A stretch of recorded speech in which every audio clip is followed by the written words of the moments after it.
دا محلہ جویں عرش مولا کدی آن فرشتے کدی جان فرشتے ساڈے ازلوں جڑ گئے آقا نال رشتے او کرما والا بیڑا او کرما والا بیڑا پلکاں نال چومدا جاواں ایک خواب سناواں ایک خواب سناواں ایک خواب سناواں ایک خواب سناواں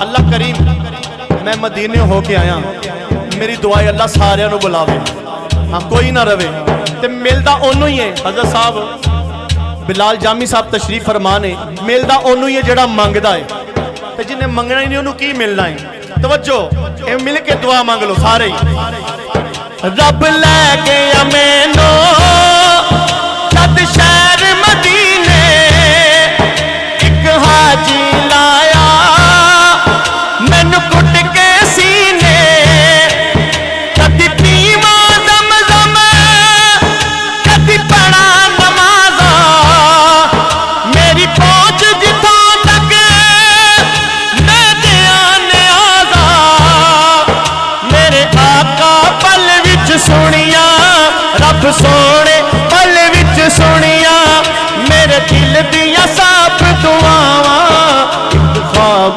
سناواں ایک خواب سناواں ایک خواب سناواں ایک خواب سناواں یا نبی سلام علیکہ یا رسول سلام علیکہ یا نبی سلام علیکہ یا رسول سلام علیکہ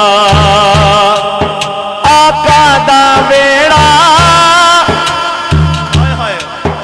آقا دا بیڑا پلکاں دی باری دل کرے گزارا اوتھے عمر میں ساری دل کرے گزارا اوتھے عمر میں ساری کعبے دے چکر میلے بج بج کے میں حجر اسود چما رج رج کے میرے سر تے کیتیاں رب نے میرے سر تے کیتیاں رب نے رحمت دیاں ٹھنڈیاں چھاواں ایک خواب سناواں ایک خواب سناواں ایک خواب سناواں ایک خواب سناواں ایک باری سارے کہہ دو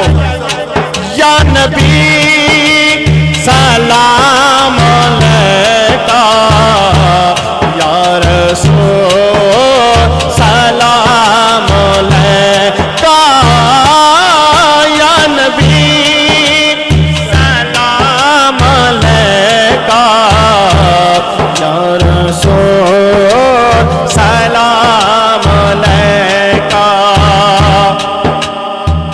جدے دل دی التجا ہے نا کہ میں مدینے دیاں گلیاں ویکھاں او ہاتھ بلند کر کے میرے نال مل کے اے لائن پڑھ لوے توجہ او سونیاں گلیاں وچ رحمت رب دی میرا آقا سونا گل سندا سب دی او سونیاں گلیاں وچ رحمت رب دی میرا آقا سونا گل سندا سب دی میرے رمل دی چاہتا تے داغ ہزارہ کس مان تھے واجا تیرے کرم نوارا کس مان تھے واجا تیرے کرم نوارا تیرے منہ نال بخشش منگا تیرے منہ نال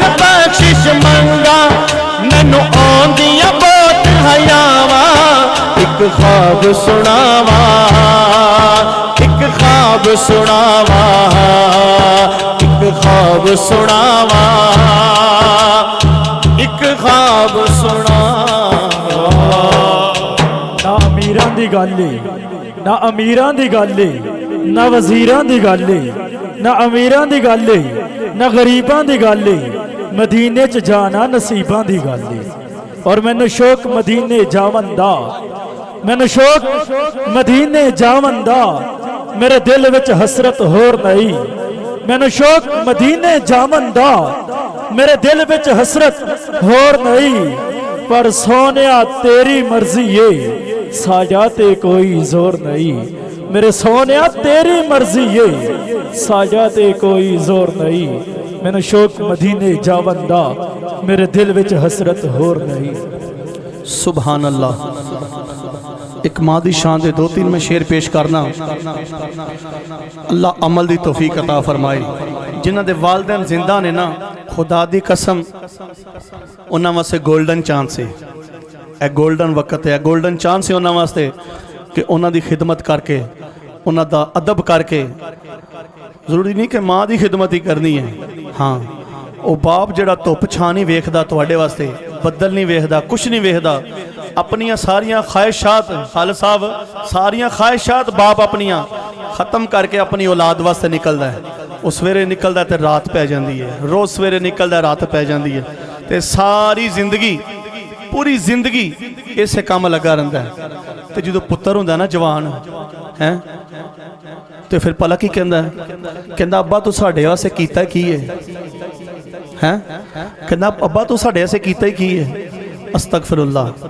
ते ओ प्यो दा सीना फट जांदा है, ओदा दिल चीर करदा है कि यार इहदे वास्ते सारी जिंदगी मैं करदा रहा। ते जदों पुत्तर कामयाब हुंदा ना, ए बुजुर्ग मेरी गल सुनियो, तवज्जो, ए नौजवान जिन्ने ने, जदों पुत्तर कामयाब होए किसी भी काम दे अंदर, पढ़ाई दे अंदर, कारोबार दे अंदर, किसी जगह ते पुत्तर कामयाब होए, ते सब तो ज्यादा खुशी किन्नू हुंदी है? बाप नूं। सब तो ज्यादा खुशी बाप नूं हुंदी है, फिर मां नूं खुशी हुंदी है। ते दुनिया ते हसद कीने ना पड़ी पई है, लेकिन एक वाहद रिश्ता माँ बाप दा जिहड़ा बगैर लालच तो तुहाडे नाल प्यार करदा है। अल्लाह सानू अमल दी तौफीक अता फरमाए।